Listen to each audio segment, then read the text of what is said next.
बहू, तुम यहाँ क्यों आई? जाओ अपने कमरे में। शांति, ओ शांति, इधर आ। ये रसोई जरा धुल दे और चूल्हा भी साफ कर देना।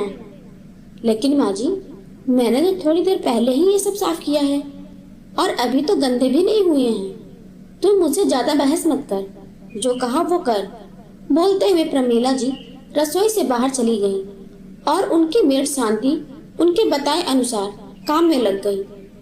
यह है हमारी प्रमीला जी, जो आज भी पुराने विचारों और प्रथाओं से बंधी हैं। बहू, तुम्हारा खाना कमरे में ही ले आऊंगी, खा लेना और शांति को आवाज लगा देना, वो प्लेट ले जाएगी। तुम्हें रसोई में आने की जरूरत नहीं है। प्रमीला जी की आवाज सुनते ही निधि, जो कि अपने कमरे में लेटकर फोन चला रही थी, उठ गई। मम्मी जी, आप क्यों बिना वजह परेशान हो रही हैं? मैं खुद आ जाती, और आज आपने मुझे कुछ काम भी नहीं करने दिया। मैं ठीक हूँ मम्मी जी, मुझे कुछ नहीं हुआ है। बहू, ये क्या बच्चों जैसी हरकतें कर रही हो? तुम्हें नहीं पता कि क्या हुआ है? इन दिनों तुम रसोई में पैर भी नहीं रखोगी। जो कुछ चाहिए मुझसे या शांति से बता देना, और हाँ, हो सके तो अपना बेड नीचे अलग फर्श पर लगा लेना, क्योंकि महीने के ये 5 दिन तुम रोज की तरह नहीं रह सकती। मेरे घर में यही नियम है और तुम्हें भी इसे मानना होगा। और 5 दिन बाद अपने कमरे की पर्दे, चादर, तकिए, डोरमेट इत्यादि धो लेना। प्रमीला जी इतना कहकर बिना कुछ सुने ही निधि के कमरे के दरवाजे पर खाने की प्लेट रखकर चली जाती हैं। निधि को समझ नहीं आता है कि क्या कहे। आज के समय में भी पीरियड्स को छुआछूत मानते हैं। एक तो पीरियड में होने वाले दर्द से वैसे ही उसका मूड ऑफ था। प्रमीला जी की बातों से जैसे कई गुना और बढ़ गया। वह खाने की थाली वहीं छोड़कर अंदर आकर लेट गई। निधि का पति विशाल जब शाम को ऑफिस से आया तो उसने देखा खाने की थाली दरवाजे पर पड़ी है। उसे कुछ समझ नहीं आया। वो निधि को बुलाता हुआ अंदर गया तो देखा कि निधि लेटी हुई थी। क्या हुआ? ये खाने की थाली दरवाजे के बाहर क्यों रखी है?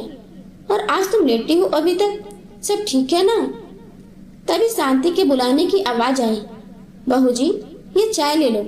और भैया जी, आपको माँ जी ने नाश्ता करने के लिए बुलाया है। इतना कहकर शांति चली गई। निधि, ये सब क्या हो रहा है? मेरी तो कुछ समझ में नहीं आ रहा है। तुम्हारी माँ के साथ कुछ बहस हुई है क्या? रोज तो चाय, नाश्ता, खाना सब तुम ही बनाती हो। सब साथ में बैठकर खाते हैं। आज ये सब क्यों? विशाल और निधि के विवाह के अभी 2 महीने ही हुए हैं और निधि का ससुराल में पहला पीरियड आया था, इसलिए विशाल को भी कुछ समझ नहीं आ रहा था। उसे लगा निधि और प्रमीला जी की बहस हो गई होगी, तभी ये सब हो रहा है।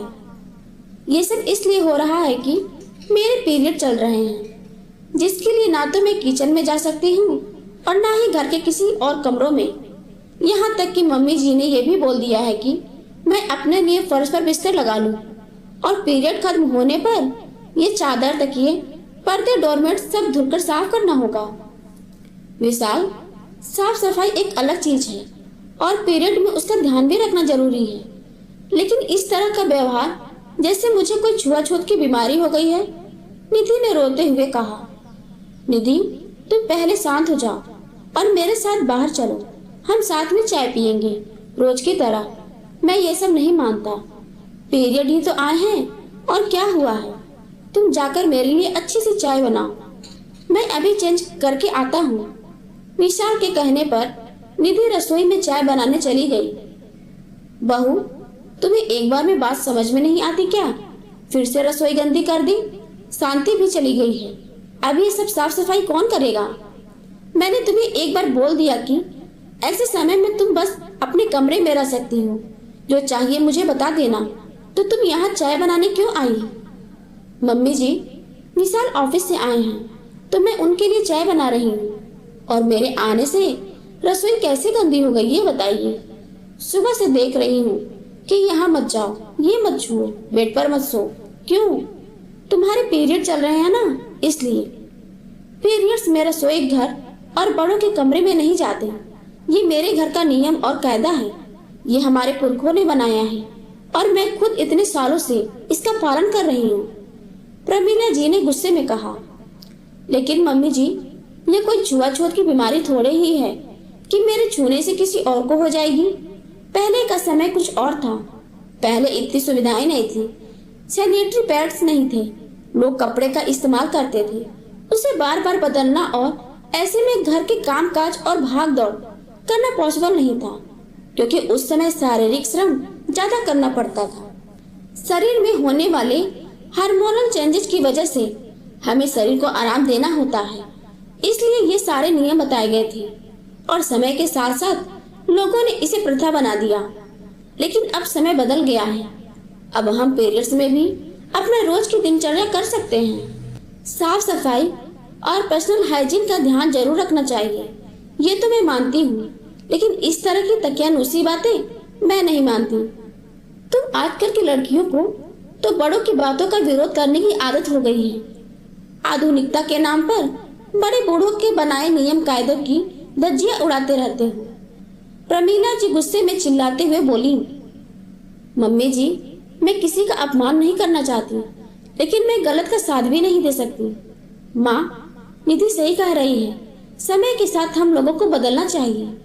साइंस के हिसाब से तो ये स्त्रियों में ब्लड प्यूरिफाई, रक्त शुद्ध करता है, तो इसमें छुआछूत कहाँ से आ गया माँ?